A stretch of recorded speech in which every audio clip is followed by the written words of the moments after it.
नमस्कार, आप देख रहे हैं PNI।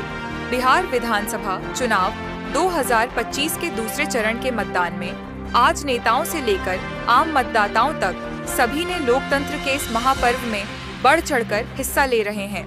इसी कड़ी में गयाजी जिले के अतरी विधानसभा क्षेत्र के महकार मतदान केंद्र पर केंद्रीय मंत्री जीतन राम मांझी ने परिवार सहित अपना बहुमूल्य वोट डाला।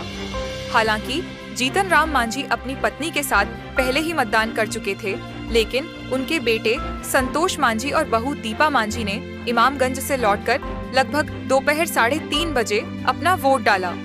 वोट डालने के बाद मीडिया से बातचीत में जीतन राम मांझी और संतोष मांझी ने क्या कहा, आइए सुनते हैं उनकी पूरी बात।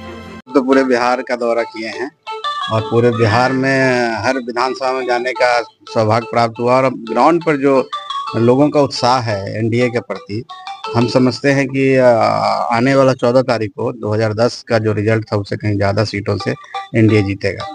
और इस बार किस तरह से, जैसे आप अपनी पार्टी जो है उसकी किस तरह से भूमिका देख रहे हैं बिहार? देखिए, हम लोग मेरी पार्टी 6 जगह चुनाव लड़ रही है और 6 जगह हम लोग चुनाव जीत रहे हैं, भारी मतों से जीत रहे हैं और हम 100% स्ट्राइक रेट रहेगा और एनडीए सरकार को मजबूत करने में हमारी पार्टी का योगदान रहे। जैसे यहाँ पे सुनने में है कि आपके कुछ कार्यकर्ताओं के साथ मार पिटाई हुई है, तो उस पे क्या कहना है? देखिए, दुर्भाग्यपूर्ण है। लोकतंत्र में इस तरह की चीजों को कभी हम लोग एक्सेप्ट नहीं करते हैं और लोकतंत्र में कभी इसको स्वीकार भी नहीं करना चाहिए। देखिए, हताश होना और लोग हताशा का परिचय है। अगर चुनाव हारना जीतना तो जनता के ऊपर डिपेंड करता है, जनता वोट देती है, जनता मालिक है, लेकिन कुछ लोग लाठी तंत्र को अभी भी जंगल राज को वापस लाना चाहते हैं, तो वो सब आने वाला नहीं है। जो लोग इस तरह की घटना का अंजाम दिए हैं उनको निश्चित तौर पर सजा मिलेगी।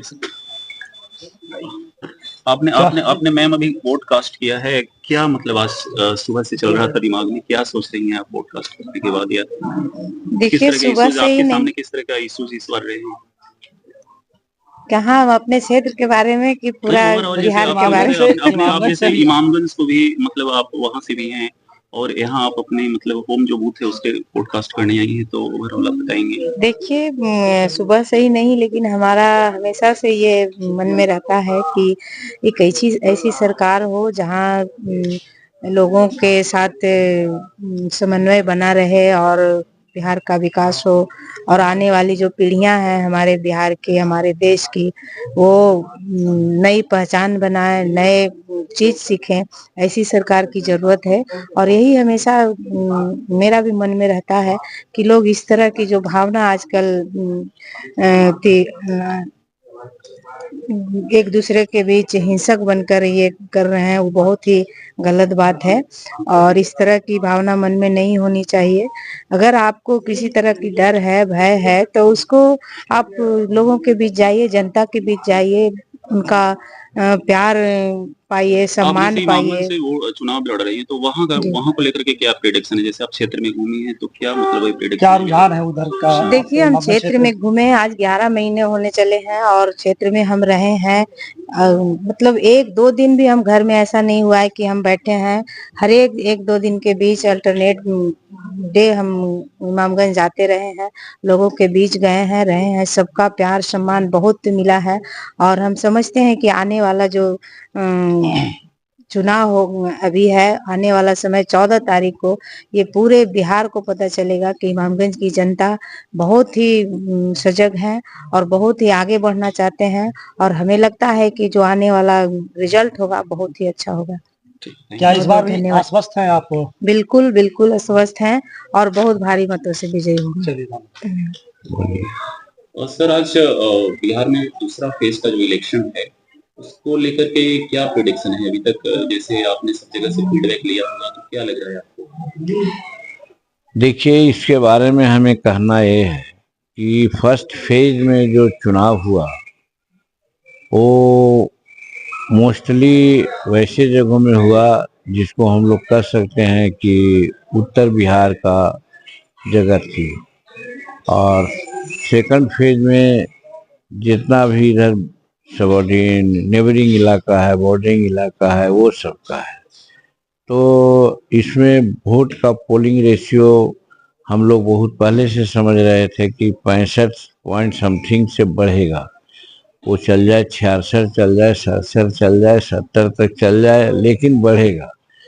और जहाँ तक अनुमान की बात आती है, चूंकि नीतीश कुमार जी का नेतृत्व को लोग स्वीकार कर लिया है कि नीतीश जी के नेतृत्व में ही सरकार बनेगी, यदि एनडीए की सरकार बनी तो वैसे परिस्थिति में जो महिलाओं का टर्नआउट हो रहा है ज़्यादा, उससे हम लोगों का अनुमान ये हो जाता है कि महिलाओं के लिए विशेष करके नीतीश कुमार जी ने बहुत अच्छा काम किया।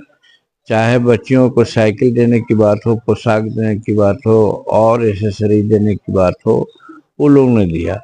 फिर बच्चियां कुछ आगे बढ़ गई, पढ़ गई या शादियां हो गई तो उनको त्रिस्तरीय पंचायतों में चुनाव में उन लोगों को आरक्षण का काम दिया, और जो आरक्षण पहले कहीं नहीं होता था, भारतवर्ष में पहला हुआ। फिर उसके बाद जब आगे आए लोग, तो विशेष करके पुलिस में, भारत में सबसे ज़्यादा पुलिस में बच्चियां यानी महिलाएं ही हैं नंबर में, संख्या में। तो इस तरह से महिलाएं यहाँ की समझती हैं कि ये हमारे लिए हितकारी सरकार है। और फिर जब इधर चले आइए तो जीविका दीदियों के लिए विशेष करके 10,000 रुपया देना उनको व्यापार स्टार्ट करने के लिए, और फिर 112 रुपया पेंशन करना, फिर बच्चियों की पढ़ाई को बच्चा क्लास से एमए क्लास तक की पढ़ाई को फ्री करना, ये सारी बातें ऐसी हुई है जिसे महिलाएं बहुत आसान्वित है इस सरकार से। और दूसरी बात यह है कि महिलाएं पहले असुरक्षित रहा करती थी, आज महिलाएं सुरक्षित है। चाहे स्कूल गोइंग महिला हो या बाजार में जाने वाली महिला हो या बस से ट्रेन से सफ़र करने वाली महिला हो। पहले ऐसा नहीं था, जैसे छींक छोड़ होता था, अनेक प्रकार की वारदातें होती थी। आज महिलाएं अपने को पूरा सेफ समझती है। ये सब ऐसा महसूस होता है कि महिलाओं की संख्या टर्नआउट हुआ वो एनडीए के पक्ष में होगा। तो अभी जैसा कि हम लोग सुन रहे हैं कि महिलाओं की संख्या ज़्यादा है, टर्नआउट भी अच्छा हो रहा है, लगता है कि 66% से के आसपास या ज़्यादा चल जाएगा। वो जन हमारे एनडीए के हित में जाएगा। और कोई नहीं चाहता है कि डबल इंजन की सरकार है उसमें कहीं कोई विचलन हो। अभी कितना तक सर सीट आप देखते हैं, जैसे एनडीए को? देखिए, सीट का जहाँ तक सवाल है, अनुमान हम जो करते हैं कि 121 सीटें पर चुनाव हुआ, उसमें 70 सीट के आसपास, 80 सीट के आसपास हम लोग मानते हैं, और आज भी उसी रेशियो में मानते हैं। मतलब कि कम से कम 160 सीट एनडीए को मिलने की उम्मीद है, ऐसा हम लोग मानते हैं। और जैसे तेजस्वी जैसे एक कॉन्फिडेंस दिखा रहे हैं, उनका कहना है कि वो भारत को शपथ लेंगे, तो उनके सर इस कॉन्फिडेंस या इस विश्वास के पीछे का क्या? देखिए, अब किसी की मानसिकता को तो हम लोग नहीं पढ़ सकते हैं, लेकिन हमें ऐसा लगता है कि हर चीज जो बोलते हैं उसका मीनिंग होता है, और वो जानते हैं कि हमारी सरकार नहीं बनेगी, लेकिन अपने कार्यकर्ताओं का मनोबल बढ़ाने के लिए ऐसा बोलते हैं और शैडो मंत्रिमंडल बना देते हैं। शैडो एक तरह से बतला देते हैं पदाधिकारियों का ट्रांसफर, पोस्टिंग इत्यादि इत्यादि। इसमें उनको कहीं ना कहीं कुछ आमदनी होती है, इस लहजे में वो बोलते हैं। और फिर हम लोग जो समझते हैं कि आखिर दिवा स्वप्न के अलावा उनका क्या है, कौन आधार पर उनको लोग वोट देगा। वो कहते हैं हम बदलाव के लिए बात कर रहे हैं। कैसा बदलाव चाहते हैं? 1980 में, 1990 में 2000 तक के 23% इलेक्ट्रिक सप्लाई होती थी, 3 घंटा 4 घंटा 5 घंटा बिजली मिलती थी।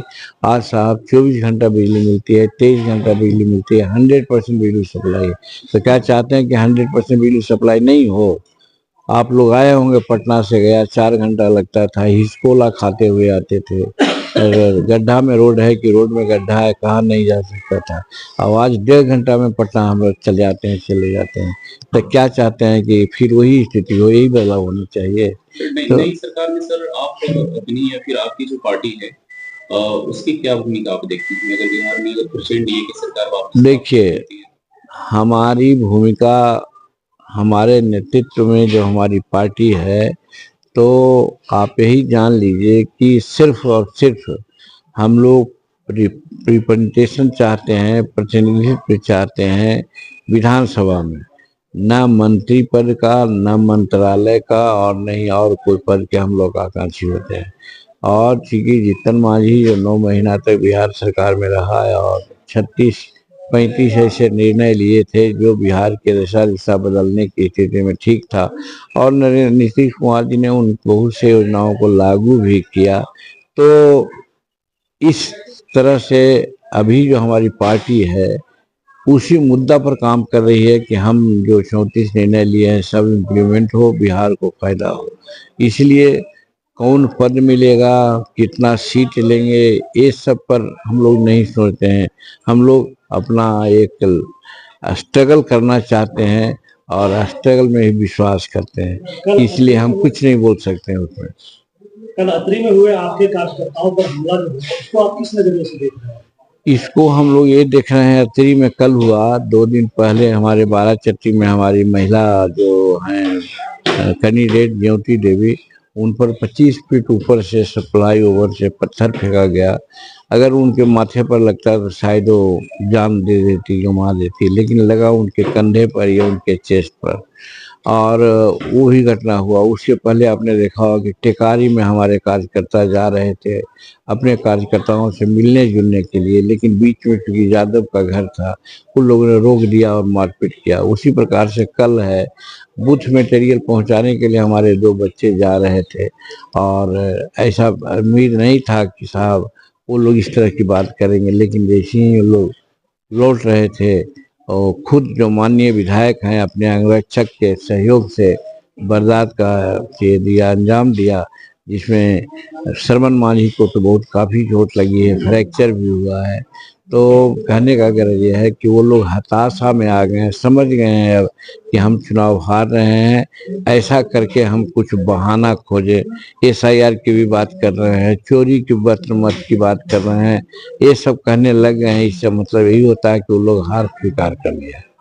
कल दिल्ली में जो विस्फोट हुआ उसके आपको मतलब क्या समझते हैं कि उसमें स्पष्ट है कि ऑपरेशन सिंदूर यहाँ हुआ था।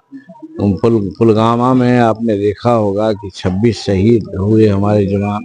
बहुतों की मांग कि सिंदूर समाप्त हो गई, उस सिंदूर को हमारे प्रधानमंत्री ने ऑपरेशन सिंदूर नाम दे करके कार्रवाई किया, जिससे आतंकवादी अड्डे जो पाकिस्तान में थे उसको नष्ट कर दिया गया। और आज समस्त भारत, हिंदुस्तान नहीं भारत, वर्ल्ड में आतंकवादियों के खिलाफ बोलने में प्रमुख भूमिका हमारे नेता नरेंद्र मोदी जी निभाते हैं। इसलिए वो जो आतंकवादी है वो लोग भारत पर लगाए हुए है अपना शिकंजा कि कब हम इसको डिस्टर्ब करें, और इसीलिए हमारे जितने भी मेट्रोपॉलिटन सिटी है वहाँ पर उन लोगों का आगमन होता रहा है। और इससे पहले उन लोगों का सफल प्रयास भी हुआ था, लेकिन इस बार वो लोग सफल हो गया, जिसमें कई एक लोग मारे गए हैं।